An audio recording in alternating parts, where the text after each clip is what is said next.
रामकृष्ण हरी मित्रांनो. पांडुरंग हरी. आपल्या विठू माऊलीच्या कानामध्ये आपण जे कुंडल पाहतो, ते कुंडल आपल्याला माशाच्या आकाराचे दिसतात आणि ते कुंडल का माशाच्या आकाराचे आहेत किंवा ते माशासारखे का दिसतात? तर खूप भक्तांना आपण पंढरीला जातो, आपण पांडुरंगाच्या मंदिरात जातो, भक्तभावे पूजा करतो.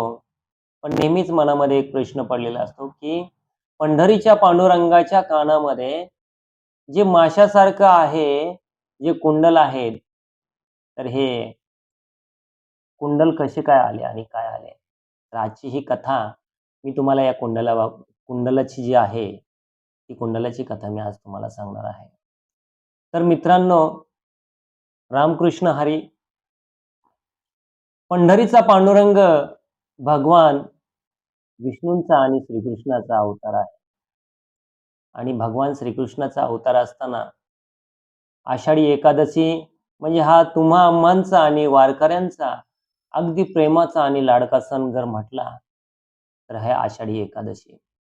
आणि आषाढी एकादशीच्या निमित्ताने माऊली आणि संत तुकाराम महाराज, सोपान काका, मुक्ताई, नामदेव महाराज आणि असंख्य महाराष्ट्रामधल्या देवदेवतांच्या दिंड्या निघतात. पालखी निघते आणि ही पालखी एकादशीच्या आदल्या दिवशी जाऊन पंढरपुरामध्ये सर्वजण विसावले जातात. आणि मग ह्या विसावलेल्या पालखीचा जो आनंद आहे, तो आनंद एकदम वेगळा, की जो अगदी मनाला भारावून जाणारा आणि वर्षातून एकदा येणारा हा उत्सवाचा, आनंदाचा सण हा प्रत्येक भक्तांना एकदम काय म्हणतात ना, दिवाळीसारखा साजरा करणारा हा सण म्हणजे काय म्हणतात ना, डोळ्याचं पारणं फेडणारा हा सण असतो. तर म्हणून या विठ्ठलाच्या कानामध्ये जे कुंडल आहेत, ते कसे आले आपण या कथेमधून पाहणार आहोत. तर निश्चिंत असा विठ्ठलाची रोज भक्ती करणारा एक कोळी समाजाचा माणूस होता. अगदी कोळी हा स्वभावाने गरीब, शांत, पण विठ्ठल भक्ती सतत म्हटलं तर मुखामध्ये रामकृष्ण हरी, रामकृष्ण हरी, विठ्ठला, विठ्ठला असं सतत नाव असणारा हा कोळी. आणि या कोळ्याच्या मनामध्ये एक दिवस असा विचार आला, की जो तो विठ्ठलाला काही ना काही घेऊन जातोय, पांडुरंगाला, भगवंताला काही ना काही घेऊन जातोय, मग आपण पण काहीतरी न्यायला पाहिजे. पण हा समाजानं, जातीनं कोळी असल्यामुळे गरिबी परिस्थिती आणि गरिबी परिस्थितीमधून घेऊन जाणार काय? तर या कोळ्याने विचार केला, की आपण विठ्ठलाला हळव्या मनाचा तो कोळी, भगवंताच्या भक्तीचा भुकेलेला, प्रेमाचा भुकेलेला तो कोळी, ह्याच्या टोपलीतले ते मासे त्याला दिसले आणि त्याने विचार केला, की आपण ह्या पंढरीच्या पांडुरंगाला, या विठू माऊलीला आपण हे मासे अर्पण करायचे, आपण त्यांना हे मासे भेट द्यायचे म्हणून. आणि अशा पद्धतीने त्या कोळ्याने ते मासे घेतले आणि हे मासे घेऊन तो पंढरीमध्ये आला आणि पांडुरंगाच्या मंदिरामध्ये ते मासे ठेवायला, देवाला अर्पण करायला गेला. आता असं असताना काही पुजारी त्या टायमाला उच-नीच असा खूप काही गोष्टी चालत होत्या. पण जे उच्च जातीतले किंवा उच्च असे स्वतःला उच्च मानणारे, भगवंत हा सगळ्यांचा असतो, तो काही गरिबाचा नाही किंवा श्रीमंताचा नाही असं काही नाहीये. परंतु त्या काळामध्ये त्या उच्च जातीतले जे पुजारी होते, त्या पुजाऱ्यांनी त्या कोळ्याला बाहेर काढलं आणि सांगितलं, "अरे असलं काय टाकतात का? असलं काय देवाला देतात का? असली भेट देतात का देवाला?"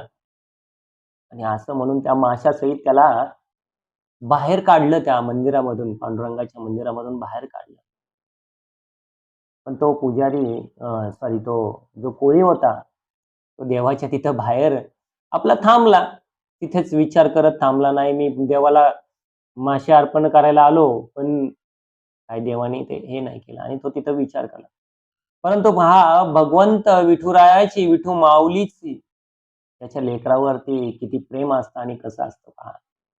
विठुरायाने एका माणसाचा, एका व्यक्तीचा अवतार घेतला आणि विठुराया तिथं त्या मंदिराच्या बाहेर आले आणि मंदिराच्या बाहेर आल्यानंतर तो विचार करत बसलेल्या कोळ्याला विचारलं, "का रे बाबा काय झालं?" तेव्हा त्या कोळ्याने सांगितलं, की "देवा, मी माऊलीला, विठू माऊलीला माझे हे मासे अर्पण करायला आलो होतो."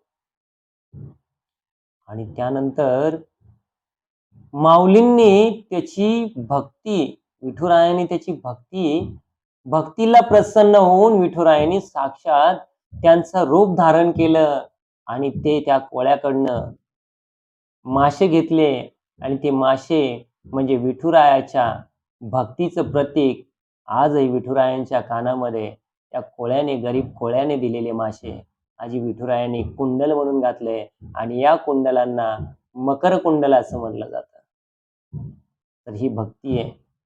कारण भगवंतानी या ज्या वारीला जे येतात ना, तो श्रीमंत, गरीब असा कोणी नाही किंवा कोणत्या जातीना, कोणत्या पातीना, कोणत्या धर्माचा नाहीये.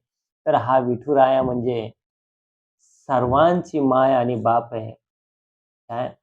म्हणून त्याला बा विठ्ठल पण म्हणतात आणि मा विठ्ठल पण म्हणतात. अशा पद्धतीचा तो विठोबा आहे. त्याला माऊली म्हणतात, त्याला बा पण म्हणतात.